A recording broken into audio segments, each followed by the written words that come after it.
नमस्कार। आजाद सिपाही के विशेष में आपका स्वागत है। मैं हूं राकेश सिंह। राष्ट्रपति पद की प्रत्याशी द्रौपदी मुर्मू के जरिए भाजपा ने भारत ही नहीं विश्व में भी एक संदेश देने की कोशिश की है। संदेश भारत के लोकतांत्रिक मजबूती की, पार्टी की लोकतांत्रिक विचारधारा की, एक आदिवासी महिला को देश के सर्वोच्च पद पर स्थान देने की। द्रौपदी मुर्मू पहली आदिवासी महिला होंगी जो देश के सर्वोच्च पद पर सत्तारूढ़ होंगी। इसके साथ ही जिन लोगों द्वारा सनातन को कमजोर करने की साजिश रची जा रही है उसे अशक्त करने की। द्रौपदी मुर्मू को आगे कर नरेंद्र मोदी ने विपक्ष पर ऐसा दाव फेंक दिया है कि विपक्ष के शकुनियों की चाल भी धरी की धरी रह गई है। रहे सहे विपक्ष के जो कथित चाणक्य हैं उन्होंने भी अपने उम्मीदवार से किनारा कर लिया है। सत्ता रंज की बिछीबाजी में उत्तर प्रदेश के मुख्यमंत्री योगी आदित्यनाथ ने अपना पासा फेंक विपक्ष को सकते में डाल दिया है। डिनर डिप्लोमेसी के जरिए योगी का सात्विक भोजन विपक्ष की बिरयानी पर भारी पड़ता नजर आ रहा है। द्रौपदी मुर्मू के स्वागत में दिए गए भोज में जो लोग योगी के डाइनिंग टेबल की शोभा बढ़ा रहे थे उनका नाम जानकर लोग चौंक गए हैं। अखिलेश तो माथा नोच ही रहे हैं। किसी ने सच ही कहा है, अगर यज्ञ अच्छे कार्यों के लिए हो रहा है तो विरोधी भी द्वेष भुला आहुति देने पहुंच ही जाते हैं। पहुंचेंगे भी क्यों नहीं। ये भारत के लोकतांत्रिक ढांचे को मजबूत बनाने का प्रयास जो है ये किसी एक दल की विचारधारा नहीं बल्कि वे पार्टियां भी जो समाज के अंतिम व्यक्ति की चिंता करती हैं, शोषितों, दलितों, वंचितों के उत्थान की वकालत करती हैं, उन्हें तो आगे आना ही होगा। द्रौपदी मुर्मू सिर्फ एक राष्ट्रपति उम्मीदवार नहीं है, वो समाज के हर उस वर्ग की आवाज हैं जो मुख्य धारा से किनारे है। इसी क्रम में उत्तर प्रदेश की राजनीति ने भी करवट लेनी शुरू कर दी है। मनभेद भुला अपना मत देने विपक्षी सहयोगी अब भाजपा के खेमे में अपना ठौर तलाश रहे हैं। इसमें अखिलेश यादव के सबसे विश्वस्त सहयोगी रहे ओम प्रकाश राजभर और उनके चाचा शिवपाल यादव को योगी आदित्यनाथ के सात्विक भोजन ने अपनी ओर खींच ही लिया। जब से अखिलेश यादव ने समाजवादी पार्टी पर कब्जा किया है तब से शुरू में हम साथ साथ हैं और फिर चुनाव बाद हम आपके हैं कौन वाली कहानी दोहराई जाने लगती है। आखिर एक एक कर उनका साथ क्यों छोड़ देते हैं सहयोगी और 2024 तक क्या है उनकी योजना बता रहे हैं आजाद सिपाही के विशेष संवाददाता राकेश सिंह यानी मेरी ये खास रिपोर्ट। कैसे योगी का सात्विक भोज विपक्ष की बिरयानी फीकी कर गया। अखिलेश का आजमगढ़ और आजम का रामपुर गंवाने के शौक से सपा अभी उभरी भी नहीं थी कि योगी आदित्यनाथ ने उन्हें एक और शॉक थेरेपी दे दी है। दरअसल एनडीए की राष्ट्रपति पद की प्रत्याशी द्रौपदी मुर्मू के सम्मान में उत्तर प्रदेश के मुख्यमंत्री योगी आदित्यनाथ ने अपने सरकारी आवास पर एक डिनर रखा था। इसमें चेहरों की उपस्थिति मात्र से विपक्षियों का जायका बेस्वाद हो गया होगा। अब आपको भी लग रहा होगा कि वे अन्य कौन कौन हैं जिन्होंने विपक्ष की बिरयानी को फीका कर दिया है। इस डिनर में चुनाव के समय अखिलेश यादव के सबसे विश्वसनीय रहे सुभाषपा प्रमुख ओम प्रकाश राजभर, उनके परिवार के एक मुखिया और प्रसपा प्रमुख शिवपाल यादव, जनसत्ता दल के प्रमुख रघुराज प्रताप सिंह उर्फ राजा भैया और बसपा की ओर से विधायक उमा शंकर सिंह डिनर में शामिल हुए।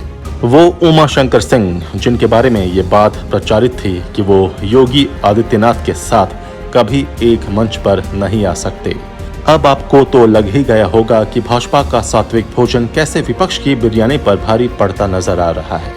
मुख्यमंत्री योगी आदित्यनाथ की ओर से आयोजित इस भोज में भाजपा के सहयोगी अपना दल एस के आशीष पटेल, निषाद पार्टी अध्यक्ष संजय निषाद और जनसत्ता दल लोकतांत्रिक के अध्यक्ष रघुराज प्रताप सिंह उर्फ राजा भैया की मौजूदगी पहले से ही अपेक्षित थी, मगर भोज में पहुंचकर चौंकाया शिवपाल यादव, ओम प्रकाश राजभर और बसपा के उमा शंकर सिंह ने।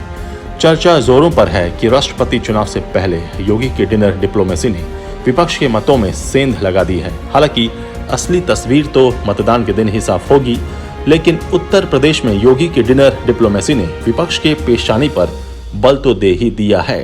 चर्चा तो यहाँ तक हो रही है कि कभी योगी के विरोधी माने जाने वाले विधायक भी द्रौपदी मुर्मू के समर्थन में योगी के साथ नजर आ रहे हैं। भाजपा गठबंधन के पास 273 विधायक हैं। शिवपाल सुभाषपा के 6 और जनसत्ता दल लोकतांत्रिक के 2 विधायकों के मत मिलने के बाद संख्या 281 पहुंच जाएगी। वैसे बसपा की मायावती तो पहले ही ये घोषणा कर चुकी हैं कि वो द्रौपदी मुर्मू के साथ हैं और उनके विधायक सांसद उन्हें ही वोट देंगे। समाजवादी पार्टी के सर्वेसर्वा अखिलेश यादव ने जिस विपक्षी एकता की उम्मीद पर विपक्ष के संयुक्त उम्मीदवार यशवंत सिन्हा को समर्थन देने का ऐलान किया था, उसे पूरा करने में वो अभी से असमर्थ दिखाई दे रहे हैं। अखिलेश यादव के सामने अब एक बार फिर गठबंधन को संयुक्त रखने की चुनौती है। फिलहाल भाजपा का फोकस विपक्षी दलों के वोटों में सेंधमारी पर भी है। इसलिए पार्टी ने विपक्षी दलों के नेताओं को भी डिनर का आमंत्रण भेजा था। डिनर के बाद आमंत्रित अतिथियों ने द्रौपदी मुर्मू के समर्थन की बात कही है। इस मौके पर सीएम योगी आदित्यनाथ ने कहा कि जनजातीय समाज की बेटी का देश के सर्वोच्च संवैधानिक पद के लिए निर्वाचन पूरी दुनिया को भारत के सशक्त लोकतंत्र का एहसास कराएगा। वहीं एनडीए उम्मीदवार द्रौपदी मुर्मू ने इस मौके पर कहा कि जनजातीय समाज में जन्म लेने वाली एक महिला आज आपका समर्थन मांगने आई है। मैंने अभाव के बावजूद अपनी दृढ़ इच्छा शक्ति के बल पर उच्च शिक्षा हासिल की है। कमजोर, वंचित तबके और जनजातीय समाज के लिए मैंने आजीवन कार्य किया है। सच में द्रौपदी मुर्मू की सादगी और सच्चाई ही उनके समुदाय की पहचान है। 2014 के बाद नरेंद्र मोदी की सरकार ने जिस तरीके से चाहे पद्म सम्मान हो या राज्यसभा में मनोनयन का मुद्दा, हर एक में आम लोग ही केंद्र में रहे। वहीं 2017 में रामनाथ कोविंद का राष्ट्रपति बनना देश के लोकतांत्रिक ढांचे का सफल उदाहरण है। आखिर अखिलेश अपने करीबियों को नाराज क्यों करते हैं? एक होता है ईगो, दूसरा होता है सुपर ईगो। दरअसल पिछले कई सालों से जब से अखिलेश के हाथों से सत्ता फिसली है, उनका सुपर ईगो वाला व्यक्तित्व जाग गया है। कई बार तो वो मीडिया की क्लास भी लगाते नजर आए। बीच इंटरव्यू में चले जाने की धमकी, मीडिया शो को बॉयकॉट करने की धमकी तो उन्होंने कई बार दे डाली है। यहाँ तक कि अब वो ये तय करने लग गए हैं कि कौन पत्रकार है कौन नहीं। इसी सुपर ईगो के चलते अब लोग उनसे कटते नजर आ रहे हैं। देखा जाए तो 2022 के विधानसभा चुनाव में सपा ने कई छोटे दलों के साथ मिलकर चुनाव लड़ा, हार भी गए। लेकिन चुनाव के बाद अखिलेश की परेशानियां कम होने का नाम ही नहीं ले रही हैं। पहले चाचा शिवपाल यादव नाराज हुए, फिर आजम खान के नाराज होने की खबरें महीनों चलती रही। राज्यसभा चुनाव के बाद गठबंधन की साथी महान दल ने साथ छोड़ा। अब समाजवादी पार्टी गठबंधन में शामिल एक और पार्टी के गठबंधन छोड़ने की अटकलें हैं। चर्चा जोरों पर है कि ओम प्रकाश राजभर की पार्टी सुहेल देव भारतीय समाज पार्टी भी अखिलेश से पिंड छुड़ा रही है।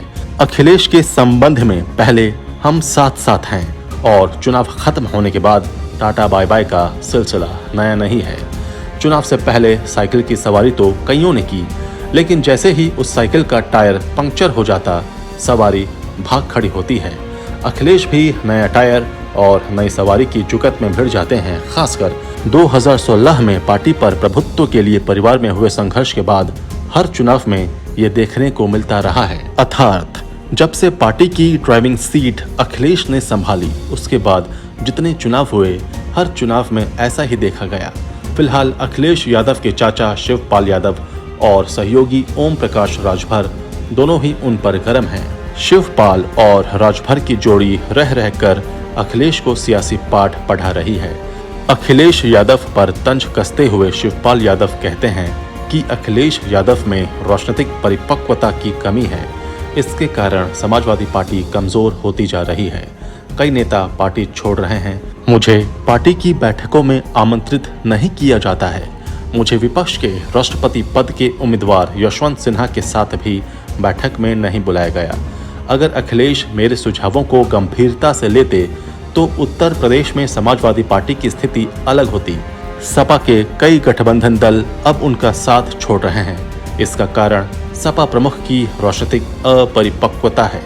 शिवपाल यादव ने यहाँ तक कहा कि मैंने बहुत पहले कहा था, जहां हमें बुलाया जाएगा, जो हमसे वोट मांगेगा, हम उसे वोट देंगे।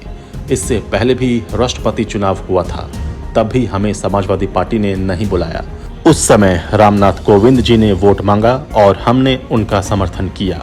शुक्रवार को मुझे मुख्यमंत्री योगी आदित्यनाथ ने बुलाया तो मैं वहां गया और द्रौपदी मुर्मू से मुलाकात की। मैं मुख्यमंत्री से मिला, उन्होंने मुझसे अच्छे तरीके से बात की। शिवपाल का इशारा तो स्पष्ट है।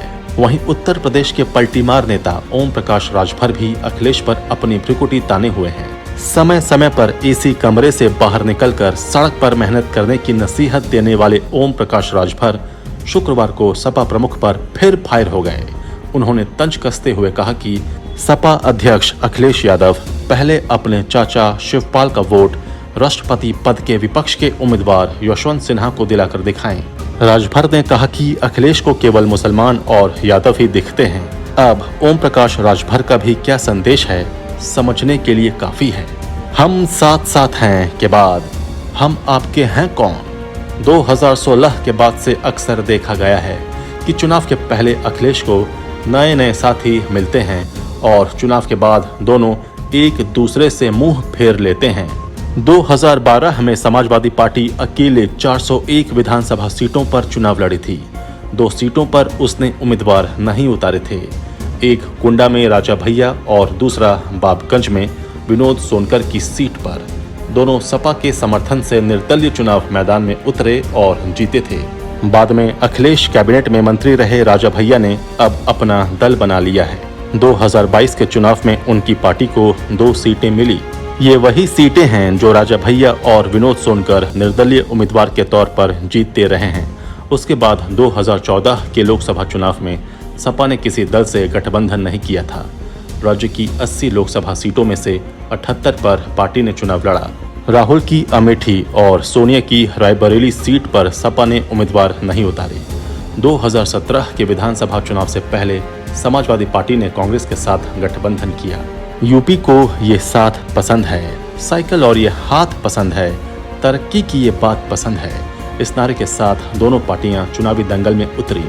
311 सीटों पर सपा ने अपने उम्मीदवार उतारे, वहीं 114 सीटों पर कांग्रेस ने मोर्चा संभाला। लेकिन उत्तर प्रदेश की जनता को अखिलेश राहुल का साथ पसंद नहीं आया।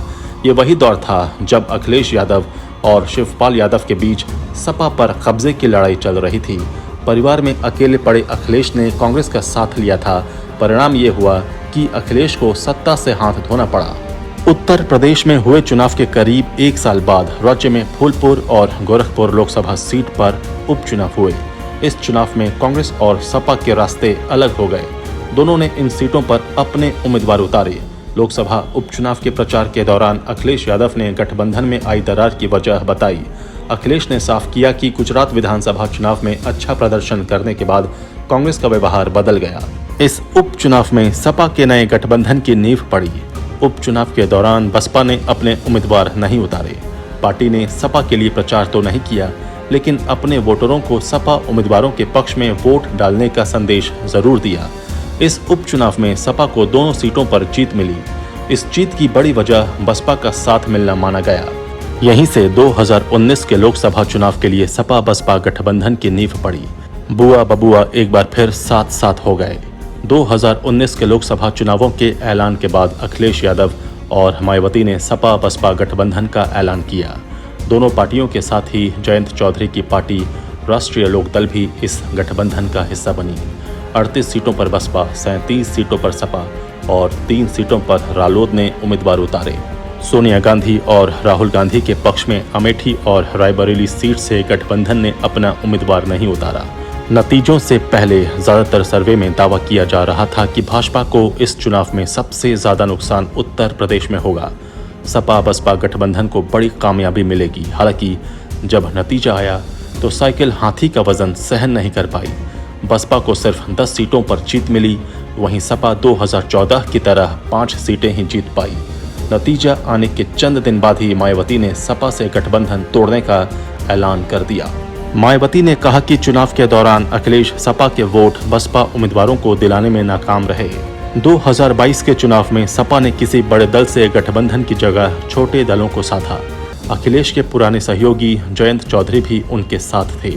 जयंत की पार्टी रालोद के अलावा सपा ने महान दल, अपना दल, कमरेवादी, सुभाषपा, प्रगतिशील समाजवादी पार्टी जैसे दलों के साथ अखिलेश ने गठबंधन किया। चुनाव नतीजों के बाद ही सहयोगियों की नाराजगी की खबरें आनी शुरू हो गईं। सबसे पहला नाम सामने आया अखिलेश के चाचा और प्रसपा प्रमुख शिवपाल यादव का। वहीं राज्यसभा चुनाव के दौरान अखिलेश ने सपा के कोटे से रालोद के जयंत चौधरी को राज्यसभा भेज दिया। इससे महान दल के केशव देव मौर्य नाराज हो गए। उन्होंने खुद को गठबंधन से अलग कर लिया। अब विधान परिषद चुनाव में बेटे को टिकट नहीं मिलने से सुभाषपा प्रमुख ओम प्रकाश राजभर नाराज चल रहे हैं। फिलहाल देश की नजर राष्ट्रपति चुनाव पर है। तस्वीर भी पूरी तरह साफ है। राष्ट्रपति चुनाव के लिए यूपी में सर्वाधिक वोट होने के कारण सीएम योगी ने एनडीए उम्मीदवार के समर्थन में बड़ी रणनीति तैयार की। उनके प्रयास से दलीय सीमाएं टूट गईं और विपक्षी खेमे के बड़े दल भी द्रौपदी मुर्मू के समर्थन में आ गए।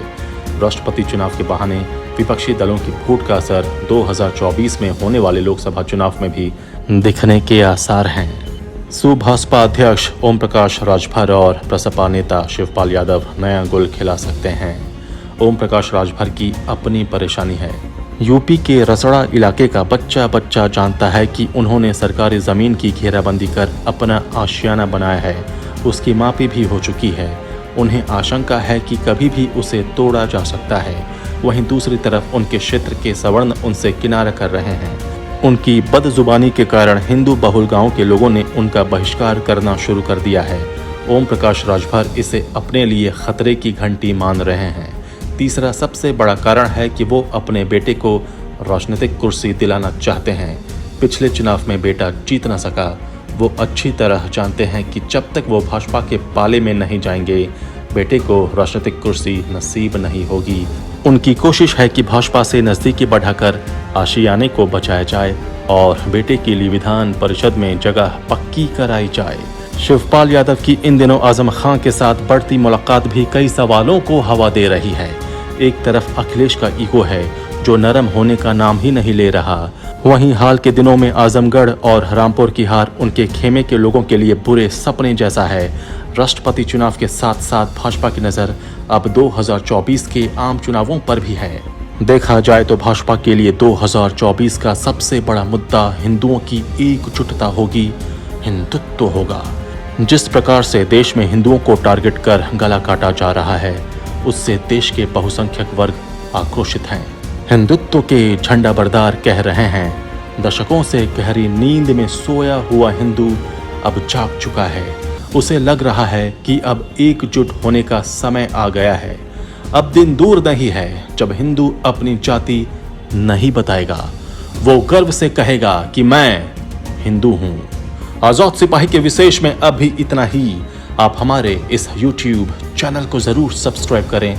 आप हमारे Facebook पेज को भी जरूर फॉलो करें और भी अधिक खबरों के लिए पढ़ते रहिए अपना लोकप्रिय दैनिक अखबार आजाद सिपाही। धन्यवाद।